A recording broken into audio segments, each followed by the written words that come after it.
រ៉ាដាចិនខ្លាចជាអេតចាយត្រឹមមួយយប់កន្លងមកទីក្រុងប៉េកាំងជឿជាក់ថាជនជាងមីស៊ីលរបស់ខ្លួនអាចបិទគប់អាមេរិកបានព្រោះអាមេរិកមានយន្តហោះ B2 ចាស់តែ20គ្រឿងដែលថ្លៃនិងពិបាកថែទាំ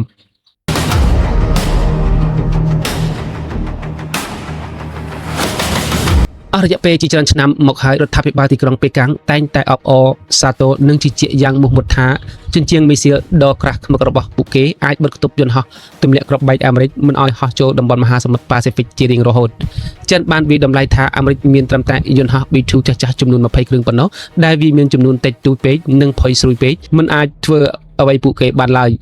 ប៉ុន្តែក្តីស្រមៃរបស់ចិនត្រូវបានរលាយសាបសូន្យត្រឹមតែមួយប្រព្រឹត្តភ្នែកស្រាប់តែសហរដ្ឋអាមេរិកបានទម្លាយនៅអាវុធសម្ងាត់មួយដែលចិននឹកស្មានមិនដល់នោះគឺកម្ពុជាយន្តហោះទម្លាក់គ្រាប់បែកបំបាំងកាយចំនួនថ្មីដែលទំនើបខ្លាំងទំនើបរហូតដល់ធ្វើឲ្យបណ្ដាញរ៉ាដាការពារដែនអាកាសទាំងមូលរបស់ចិនក្លាយជា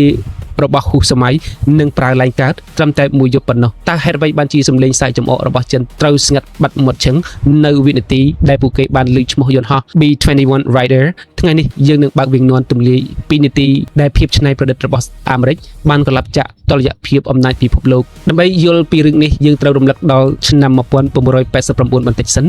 នៅពេលនោះយន្តហោះទម្លាក់គ្រាប់បែកប្រភេទនីមួយៗបានហោះហើរលើមេឃនៃវាលខ្សាច់រដ្ឋ California វាមានឈ្មោះថា B2 Spirit រូបរាងរបស់វាមើលទៅដូចជាសត្វចម្លែកមកពីភពផ្សេងដែលអាចហោះហើរយ៉ាងស្ងៀមស្ងាត់និងបំបាំងកាយពីរ៉ាដាសត្រូវប៉ុន្តែទោះបីជារូបរាងវាអស្ចារ្យក្តីក៏ចំនួននៃការផលិតពិតជាគួរឲ្យខកចិត្តយន្តហោះ B2 Spirit មានត្រឹមតែ21គ្រឿងប៉ុណ្ណោះដែលត្រូវបានផលិតចេញពីរោងចក្រទាំងដែលផែនការដើមអាមេរិកចង់ផលិតទៅដល់ជាង100គ្រឿងមូលហេតុគឺដោយសារតែតម្លៃរបស់វាបានហក់ឡើងកប់ពពករហូតដល់ជាង$2000លានក្នុងមួយគ្រឿងយន្តហោះនីមួយៗបានក្លាយជារតនសម្បត្តិជាតិដែលកម្រពេកមិនហ៊ានបាត់បង់និងថ្លៃពេកមិនហ៊ានយកទៅប្រថុយប្រឋានគ្រប់បេសកកម្មទាំងអស់ទាមទារការរៀបចំផែនការរាប់សប្តាហ៍សម្រាប់ការហោះហើររបស់ B2 Spirit ត្រឹមតែ1ម៉ោងក្រុមជាងបច្ចេកទេសនៅលើដីត្រូវចំណាយពេលថែទាំ80ទៅ100ម៉ោងឯណោះថ្នាំលាបបំបាំងកាយរបស់វាផុយស្រួយខ្លាំងណាស់សូម្បីតែទឹកភ្លៀង1មេក៏អាចធ្វើឲ្យយន្តហោះនេះហោះឡើងកើតរហូតទាល់តែលាបថ្នាំ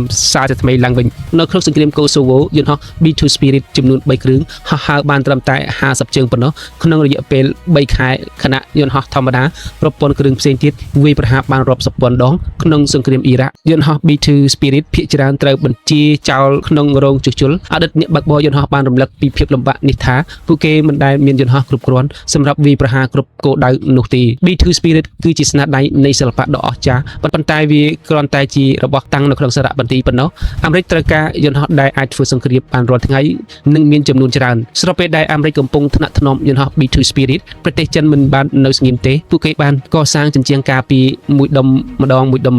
មួយមីស៊ីលម្ដងនៅក្នុងឆ្នាំ2015 4ព្យុះហយាត្រានៅទីក្រុងប៉េកាំងបានបង្អួតនៅគ្រាប់មីស៊ីល DF-21 និង DF-26 ដែលមានរហស្សនាមថាពេជ្ឈឃាតកំទេចនាវាផ្ទុកយន្តហោះដែលអាចបាញ់បានចម្ងាយ 4000 គីឡូម៉ែត្រផែនទីមហាសមុទ្រប៉ាស៊ីហ្វិកត្រូវបានចិនគូសបន្ទាត់ក្រហមដែលជាតំបន់ប្រកាសអាសន្នសម្រាប់បាញ់កំទេចកប៉ាល់និងយន្តហោះអាមេរិកហើយពួកគេបានសាងសង់មូលដ្ឋានយោធានៅលើកោះសពនិមិត្តក្នុងសមុទ្រចិនខាងត្បូងថែមទៀតផងប៉ុន្តែមោទនភាពរបស់ចិនត្រូវបានបិទបញ្ចប់ត្រឹមនេះសហរដ្ឋអាមេរិកបានរៀនសូត្រពីកំហុសអតីតកាលនិងបានបង្កើតបិសាចដែនអាកាសថ្មីគឺ B21 Raider នេះមិនមែនគ្រាន់តែជាយន្តហោះធម្មតាទេវាជាលទ្ធផលនៃវិស្វកម្ម Digital ដ៏មានប្រសិទ្ធភាពបំផុតបច្ចេកវិទ្យានេះអនុញ្ញាតឲ្យអាមេរិកអាចផលិតយន្តហោះ B21 នេះបានរាប់រយគ្រឿងក្នុងតម្លៃថោកជាងមុនខណៈគ្រឿងនីមួយៗកាន់តែមានសមត្ថភាពបំបាំងកាយសាហាវជាងយន្តហោះស៊េរីមុនទៅទៀត B21 Raider មិនខ្លាចទឹកភ្លៀងមិនត្រូវការរោងថែទាំម៉ាស៊ីនត្រជាក់រាប់រយម៉ោងនិងត្រូវបានរចនាដើម្បីអាចហោះចេញទៅប្រយុទ្ធរៀងរាល់ថ្ងៃក្នុងចំនួនដ៏ច្រើនសន្ធឹកសន្ធាប់ជាមួយទៅនឹងវត្តមានរបស់ B21 Raider ជញ្ជាំងមីស៊ីលរបស់ចិនដែលចំណាយលុយរាប់ពាន់លានដុល្លារសាងសង់ពេលនេះត្រូវប្រែក្លាយទៅជារបស់អត់ប្រយោជន៍អាមេរិកបានបញ្ជូនសារយ៉ាងច្បាស់ថាភាពជោគជ័យរបស់គូប្រជែងកន្លងមកគ្រាន់តែជាការសុបិនតែប៉ុណ្ណោះសហរដ្ឋអាមេរិកនៅតែជាម្ចាស់គ្រប់គ្រងមហាសមុទ្រប៉ាស៊ីហ្វិក